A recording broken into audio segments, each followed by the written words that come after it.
तो ज़ाओजिन कहता है भूल गई तुम, मैं तुम्हारा मास्टर हूँ ना। तो बताओ फिर ऐसी सिचुएशन में क्या मैं तुम्हें अकेला छोड़कर जा सकता हूँ। जिस पर यून बता रही थी कि शायद उन लोगों ने मुझे पहचान लिया है और अब वो हावी बो को हासिल किए बिना नहीं रुकेंगे। इसलिए तुम एक काम करो, इस बो को लेकर इंपीरियल पैलेस चले जाओ और तब तक मैं इन लोगों को अपने पीछे बिजी रखूंगी। हमारा डोंगचू स्टेट किसी भी कीमत पर इस हावी बो को खो नहीं सकता। तो ज़ाओजिन परेशान होकर उससे पूछने लगा कि और तुम्हारा क्या होगा। तो यून उसे बता रही थी कि वैसे भी इस हावी बो ने मेरी इनर फोर्स को पूरी तरह से कंज्यूम किया है। अगर मुझे जल्दी से हील नहीं किया गया तो मैं वैसे भी मारी जाऊंगी। तो क्यों ना मरने से पहला मैं कोई अच्छा काम कर लूं। हालांकि ज़ाओजिन उसे बता रहा था कि ये वो गॉड्स का एक वेपन है, इसका बैकलैश किसी को मार नहीं सकता।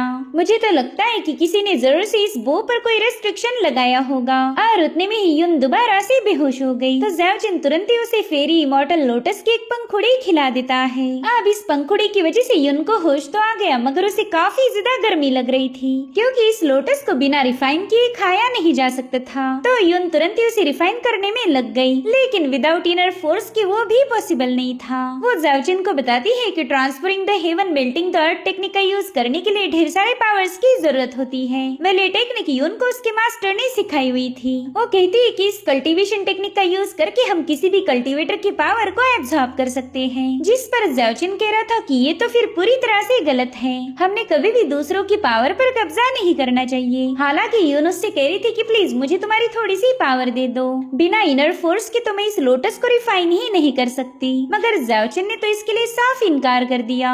अब इन दोनों की ऐसी बहस चल रही थी कि तभी दरवाजे पर नॉक हो जाता है। दरअसल वो डीमन लेडी ज़ाओजिन को जहर पिलाने आ चुकी थी। तो ज़ाओजिन ने यून और हावी बो को कबर्ड में छुपा दिया। अब यहाँ पर वो लेडी ज़ाओजिन के साथ फ्लर्ट करने लगी। तो ज़ाओजिन भी इसमें फुलटो उसका साथ देता है। वो उस डीमन लेडी से कहने लगा कि देखो मैं तुम्हारे साथ सब कुछ करना चाहता हूँ, लेकिन ये छोटू सा ड्रैगन यहीं पर मौजूद है, तो क्या तुम इसके सामने कंफर्टेबल हो पाओगी। जिस पर वो बंदी कह रही थी कि बेचारा ये छोटू सा ड्रैगन सिर्फ देख सकता है, तो क्यों ना इसे भी थोड़े से मजे करने दिए जाए। भले बंदी यहाँ आई थी हावी बो को हासिल करने के लिए, इसलिए उस ज़ाओजिन को वाइन देकर तुरंत ही डांस करने लगी। वहीं पर ज़ाओजिन भी उसके साथ पैशनेट वाले ठुमके लगाने लगा। वो कह रहा था मेरी जान वैसे भी रात काफी ज्यादा हो चुकी है, तो क्यों ना जल्दी से हमारे काम निपटा दिए जाएं। मगर तभी उस बंदी ने जानबूझकर अपना वाइन पॉट गिरा दिया, इसलिए वो तुरंत ही वाइन लाने का बहाना करके वहाँ से चली गई।